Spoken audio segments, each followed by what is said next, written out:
Você está assistindo o Jogo Aberto nesta noite de sábado, em que tenho o prazer de receber nos estúdios da TV Tarobá o deputado federal Evandro Roman, presidente estadual do Partido Patriota, para o qual ele mudou depois de deixar o PSD, seu partido lá de origem da sua primeira eleição de deputado. Voltando à questão das reformas que estão agora na pauta, né, Roman, administrativa e a tributária. Ao enfatizar a urgência da reforma administrativa, o ministro da Economia, Paulo Guedes, pegou pesado, né, ao dizer que o hospedeiro, no caso o Estado brasileiro, está sendo morto pelos parasitas, referindo-se aos servidores públicos. Essas declarações, além de injustas para o conjunto, evidentemente, do funcionalismo, não ajudam, né, a negociação política, né? Nem um pouco. Eu digo, o ministro Paulo Guedes é um excelente ministro. Sem dúvida. Está preparadíssimo. Porém, em alguns momentos, ele esqueceu que ele é servidor público agora, no momento agora. Ele é servidor público. Ele está um ministro ali, como eu também, cargo eletivo, sou um servidor.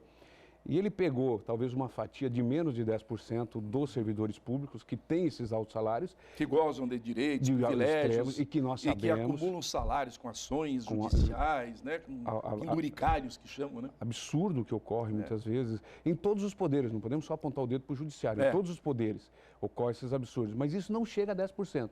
Mas ele colocou todos os demais, levando aí em torno de 90%, 92%, como se fossem parasitas. Então, infeliz. Eu acho que esta não pensou, falou e depois foi pensar no que realmente disse, porque não é a realidade. Nessa reforma administrativa, certamente vai ser previsto essa questão da meritocracia, né, Evandro?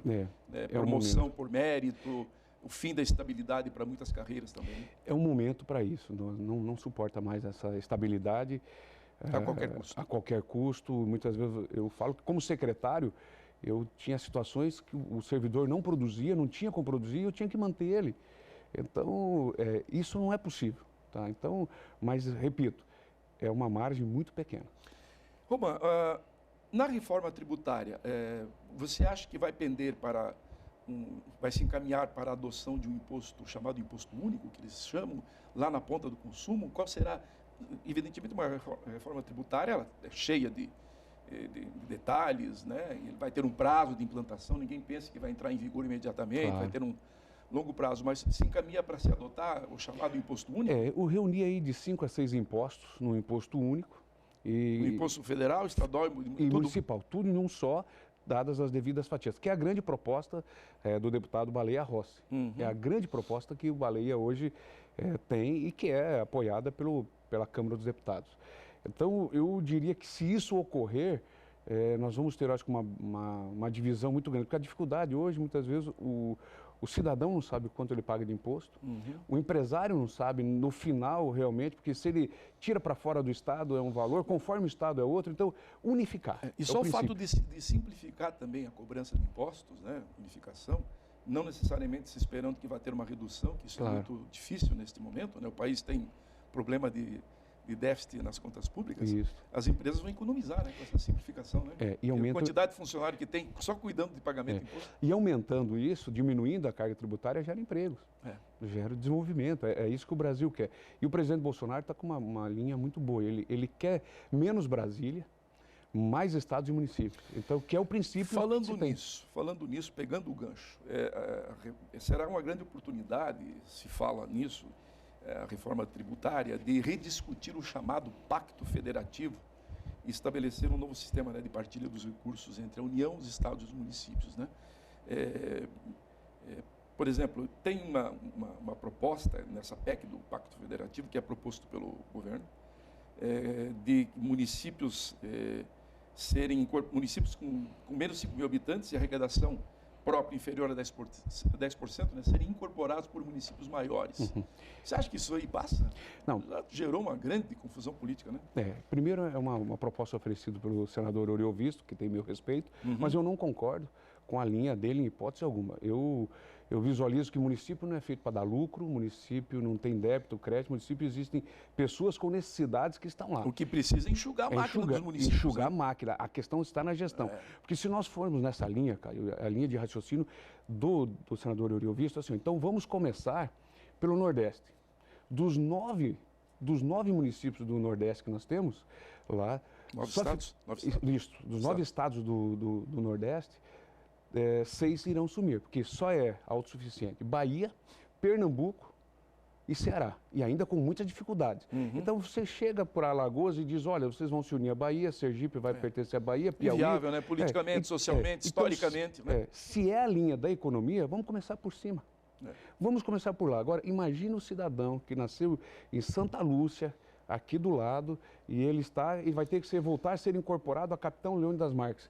É inadmissível. O que tem que fazer situação. é reduzir o gasto desses pequenos municípios que são deficitários. Né? O que eu quero dizer, eu usei até esses dias num grupo de WhatsApp que eu faço parte. Quando você tem um carrapato e uma vaca, você mata o carrapato, você não mata a vaca.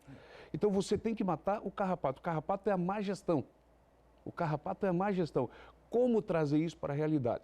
Mas, mesmo assim, a proposta do senador Uriel Visto ela é fantástica, porque ela põe a reflexão para esses municípios, provoca dizer discussão, né? E dá autoridade ao prefeito, agora que vai assumir, por exemplo, uma nova gestão, dizer, gente, nós temos que rever, porque daqui a pouco nós vamos ser incorporados. Daqui a pouco isso vira conversa séria mesmo. Vira conversa para valer e pode ser. Então, eu acho que no todo ganhamos pela discussão. Evandro, é fato, não há dúvida ainda nesse tema, que os municípios têm pouca margem hoje para investimentos, de um modo geral, no Brasil inteiro, estados também, poucos têm condições, né?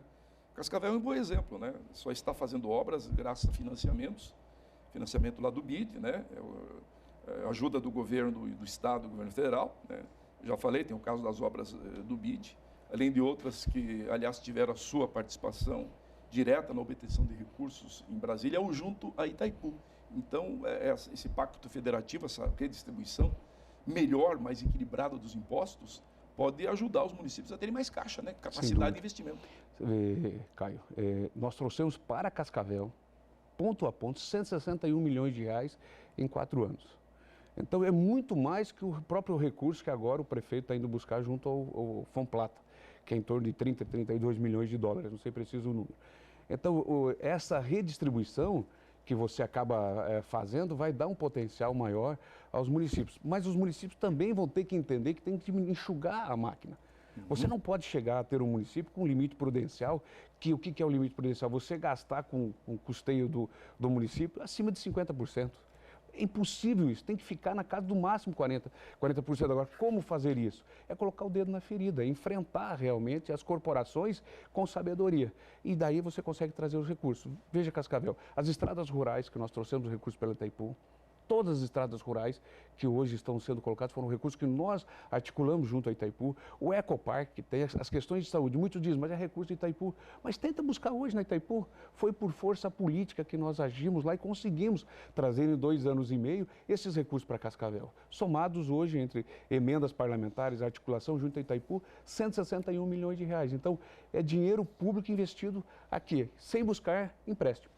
Roman, tem essa discussão agora, voltando um pouco ao nosso estado, da nova modelagem para a concessão de pedágios, enfim, para a licitação futura das rodovias federais do Paraná, ao final dos atuais contratos, lá em 2021, e tem duas opções, né?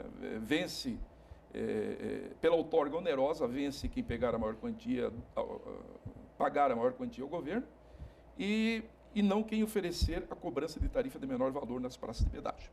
O governo dá sinais que quer fazer pela outorga onerosa, que é essa que recebe o valor, né, do licitante, do concorrente, mas não implica necessariamente numa redução substantiva do valor da tarifa, né, porque vai ficar dentro dos parâmetros do edital. Os deputados federais estão contra essa modelagem do outorga. Você também se enfileira junto a eles? Não, eu penso assim, a primeira situação que nós temos que fazer hoje em relação aos pedágios é o exemplo que foi feito em Goiás, é o exemplo que foi feito no Mato Grosso. Acho que são 2 exemplos que nós nos assemelhamos bastante.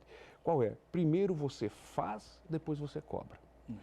Você anda hoje no estado de Goiás, são todas as estradas duplicadas, com uma produção menor do que a nossa. Mas foram investidos de uma hora para outra assim, em torno de 22 bilhões de reais. Então eu vinha voltando agora, dias atrás, de Curitiba, e eu digo assim, eu tenho certeza que o governador Ratinho Júnior, junto com o secretário Sandro Alex e toda a estrutura de hoje, estão discutindo para dizer o seguinte, olha, 2021, quem vencer começa de imediato a duplicação, tá, de toda a 277, para depois poder cobrar. Que se invista ali 15, 20 milhões de reais, bilhões de reais, que possa ser feito realmente essa obra. Então, eu sou da situação, primeiro, faça, depois cobre. Não adianta dizer que vai fazer com o tempo, porque aí vem liminares, vem ações judiciais, vem toda aquela pirotecnia jurídica e que acaba não fazendo. Então, o governador Ratinho Júnior, eu tenho certeza que ele vai fazer. E também, Caio, será um grande mote eleitoral para ele. Já imaginou se nós chegarmos a entrar até junho, julho de 2022 com toda a 277 duplicada? Ou em bom andamento, né? Em bom andamento, quer dizer. Romã, você confirma que será candidato a prefeito de Cascavel? Dentro desse projeto estratégico do Patriota de lançar candidatos nos principais municípios, você é a principal liderança, você é presidente do Estado, mas é a principal liderança no município de Cascavel. Sem dúvida, eu sou pré-candidato a prefeito de Cascavel com decisão tomada em janeiro de 2019. Eu não recuei um passo, só avancei. Só avancei, o meu posicionamento é esse, sou pré-candidato, sim, pelo Patriota 51, não recuo, por vários posicionamentos. Primeiro, conheço bem como funciona o Estado por ter sido secretário de Esporte e Turismo do Paraná. Segundo, 2 mandatos hoje em Brasília, acompanhando, sabendo como funciona todo o andamento de Brasília, desde a comissão de orçamento à questão dos ministérios. Então, isso aqui me coloca num preparo, mas quem decide é a sociedade, eu vou respeitar. Agora, venho com uma linha muito propositiva, sem briga, sem me degladiar com ninguém. Tudo indica que o Ratinho, o governador Ratinho Júnior, irá apoiar a candidatura à reeleição do prefeito Leonardo Paranhos, que hoje é seu adversário político. Esse fato poderá abalar a sua relação com o governador e o apoio do Patriota ao governo do Estado? Em hipótese alguma, nós já discutimos isso. Tá? A grande vantagem do governador Ratinho Júnior, que ele olha no olho, fala a verdade e conversa contigo. E nós tivemos essa ação. Agora, em Cascavel nós vamos ter vários aliados dele disputando, eu sou um deles. Então eu não sei como o governador vai proceder, se ele vem no primeiro turno, se ele não vem, mas eu digo, toda a decisão que o governador Ratinho Júnior tomar... Vários aliados, você fala, no seu caso, tem o caso do deputado estadual Márcio Pacheco, que é a base do governo forte hoje. Exatamente, que apoia, vota com o governo fechado. Edgar Bueno transita muito bem também Foi com companheiro do Ratinho, do secretariado do Beto Richa. Muito bem, conversa muito bem. E tem o prefeito Paranhos. Temos o Berté também, que tem um relacionamento muito grande. Tá? Então, e outros, que me perdoe agora não falar, não lembrar, mas que tem um trânsito. Então, no mínimo, o governador vai estar pisando em ovos, né? No início dessa campanha eleitoral. Mas com o Evandro Roman, a decisão que ele tomar já foi discutida, seja qual for. Então, porque é conversa franca, é conversa de 2 pessoas que se respeitam e que na tomada de decisão realmente discutiram isso. Para a gente encerrar, pena, teria outros assuntos inúmeros, né, para conversar com você. Listei aqui vários, vou ficar para frente, para uma próxima oportunidade. Para encerrar, as eleições de 2018, Romano, mostraram a força das redes sociais, né? E mudaram completamente o jeito de fazer campanha. Claro. Né? E até os eleitores se tornaram mais protagonistas, né? Independentes, né? Donos do seu voto. Qual é o cenário que você vislumbra para o pleito municipal que se avizinha? Primeiro é que a gente tiver uma proposta muito boa, consistente. É real, não vender terreno na lua. Eu acho que o eleitor não se engana mais, né, com isso, né? De tantas promessas sem não críticas, cumpridas. Sem críticas à atual gestão, nada. Mas foram vendidos alguns terrenos na Lua e que agora não conseguem ser entregados. Eles não são entregues agora. Então não pode vender terreno na Lua. Segundo, tem que ter uma ação muito forte de redes sociais, propositiva.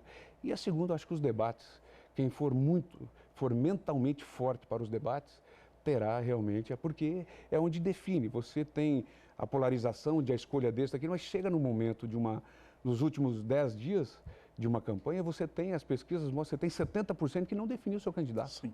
Então, quem estiver ali... E as redes sociais acabam também, nesse momento, causando aquele efeito manada, né? Da noite para o dia, há uma mudança radical na tendência do eleitor, na preferência. E, principalmente, Caio, quem tem o que mostrar. Quem tem... Hoje, o eleitor ele não vai mais na aventura. Ele não vai na aventura, ele quer saber em quem mostrar. E um outro detalhe que Cascavel... confiança, né? Cascavel tem. Historicamente, Cascavel não gosta de reeleição. Historicamente, pode buscar. Mas você diz, olha, mas lá atrás, o Lemos e o Edgar... Só que nós ficamos, por uma linha conservadora do cascavelense, numa linha de dizer o seguinte, entre o PT e a reeleição do Edgar. Aí teve um outro ponto. Mas o cascavelense não gosta de reeleição. Não sou eu quem digo, é a história. Esse é um tema também que o próprio prefeito Paranhos tem colocado também, né? Ele tem sérias dúvidas a respeito disso, ele já disse em entrevista que está estudando até a situação em vários municípios que tiveram prefeitos reeleitos e vê que a situação da maioria não é confortável, né, para enfrentar um novo pleito. Deputado federal Evandro Roman, presidente estadual do Patriota, obrigado pela entrevista. Agradeço, Caio. Sucesso na caminhada, parabéns pela carreira política, continue ajudando o Paraná bastante lá em Brasília. E até uma próxima vez. Eu que agradeço a todos que sempre acreditaram no trabalho do Evandro Roman, do deputado Evandro Roman. Agradeço a você, Caio, e toda a direção aqui da TV Tarobá pela oportunidade. Obrigado aos telespectadores por mais esta audiência ao Jogo Aberto. Boa noite a todos, um bom domingo e até a próxima semana.